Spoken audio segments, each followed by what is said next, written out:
Ladies and gentlemen, Excellencies, today humanity faces numerous interlinked crises threatening international peace and security, economic stability, and sustainable development.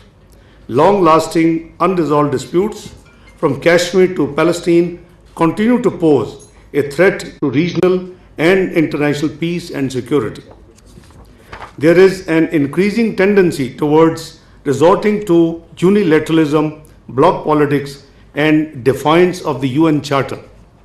We are witnessing the adverse impacts of climate change and climate-induced disasters as we speak. The structural deficiencies in the international financial system are aggravating global inequalities and poverty and undermining our development goals. Excellencies, ladies and gentlemen, in this backdrop, strengthening multilateralism and international cooperation is the imperative of our times. Parliamentary diplomacy in the form of the Inter-Parliamentary Speakers Conference, ISC, can play an important role in this regard by promoting dialogue, mutual respect, and engagement. Such initiatives reflect Pakistan's broader foreign policy, which is rooted in the principles of UN Charter, sovereign equality of states, non-interference, right to self-determination, and the peaceful settlement of disputes. This spirit of ISC aligns with Pakistan's commitment to the centrality of the multilateralism in providing a framework for trust building and cooperation, which are essential for lasting peace and development. Excellencies, ladies and gentlemen, Pakistan's election to the United Nations Security Council with resounding international support, 182 to 5, for the 2 years term, 2025 and 2026, its continued role as a bridge builder in the Council, as well as its various initiatives under its presidency of the Council in July this year, reflect its growing role and importance in the area of international peace and security. Under Pakistan's presidency, the UN Security Council, which I chaired on Pakistan's behalf, unanimously adopted Resolution 2788 on strengthening mechanism for the peaceful settlement of disputes. Now, by the way, this was rare. After a long number of years, a consensus resolution, a unanimous resolution was adopted on 22nd of July in the UN Security Council. Excellencies, you see, we meant to keep working on these lines, and we urge greater use of negotiations, mediation, and resort to regional and sub-regional organization, as well as the good offices of the Secretary General for the peaceful settlement of disputes. With regard to the development challenges being faced by many developing countries, we also continue to urge the need for addressing the vicious cycle of poverty and rising global inequality by reforming the international financial architecture.